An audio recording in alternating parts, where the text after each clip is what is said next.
Welcome back to the program, the 77 Podcast Show in progress. If you like the show, please like, subscribe, and we'll put some information in the description below. Back-to-back losses in Oklahoma City. Not good at all. Just some miscues, and they lose a couple tight games.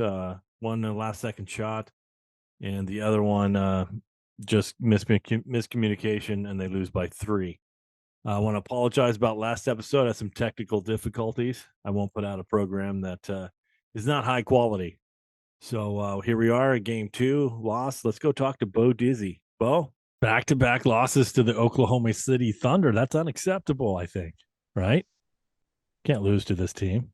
I would have, if I were a betting man, I would put all of my money that I had on the Blazers winning tonight.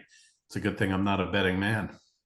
So I'm looking at the stats, 14 for 36 for three-pointers, but Oklahoma only shot 24, 8 for 24 and three-pointers.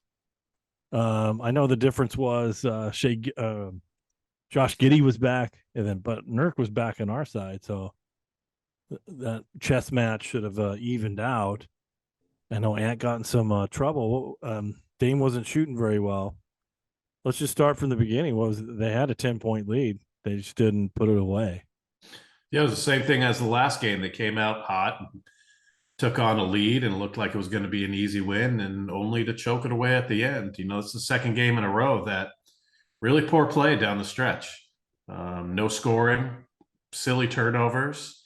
Hopefully we get this thing rectified here during the season, because come later in the season, if you're still making these silly turnovers and can't close games out, then you've got a big problem.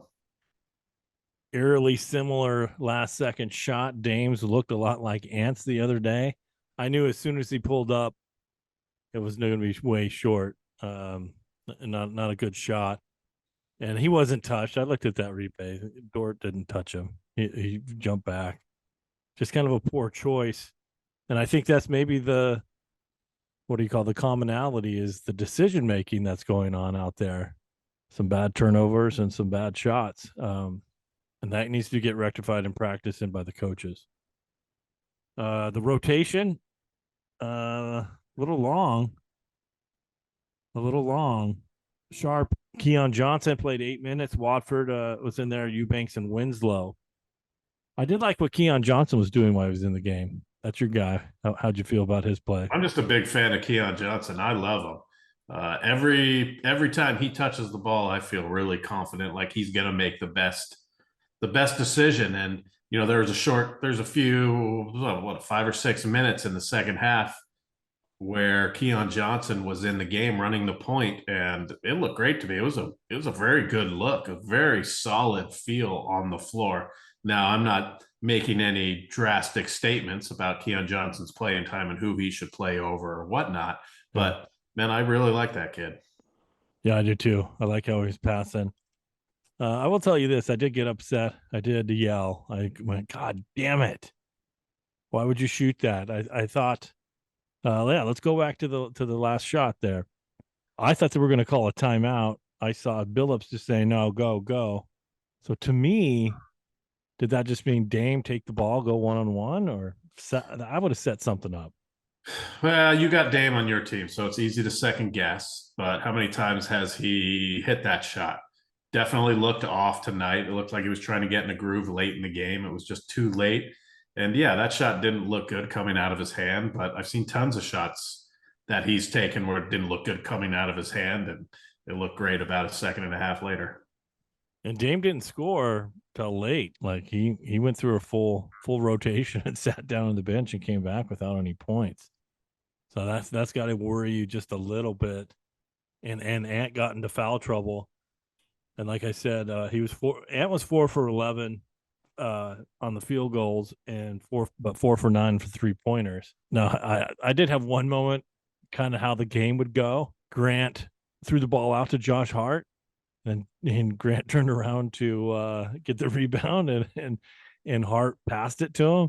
Yeah. It was a great smile. I like that reaction. He was like, "Oh, you're shooting it." Oh, yeah. Damn it. But it's that kind of thing tonight where those things shouldn't really happen. Take the shot. You have to take the shot in that situation. Um, just it definitely it was a little maddening to watch tonight as a fan. Of Yeah. course, it's a long season, but yeah, there's definitely some moments where Leo lost his cool. Yeah, there you go. Get it.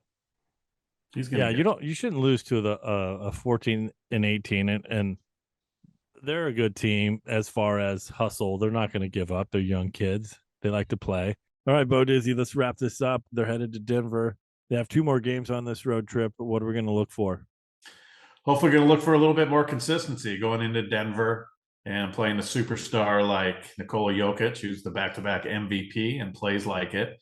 So for me, watching whatever matchup that is, Nurk to start with, and Drew, all you can eat with Jokic. So should be a fun game.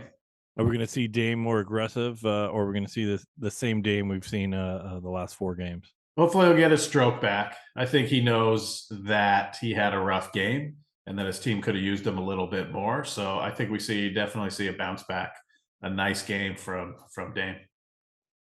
All right, so let's see for a win in Denver, and we'll talk to you then. All right, thanks, Mike.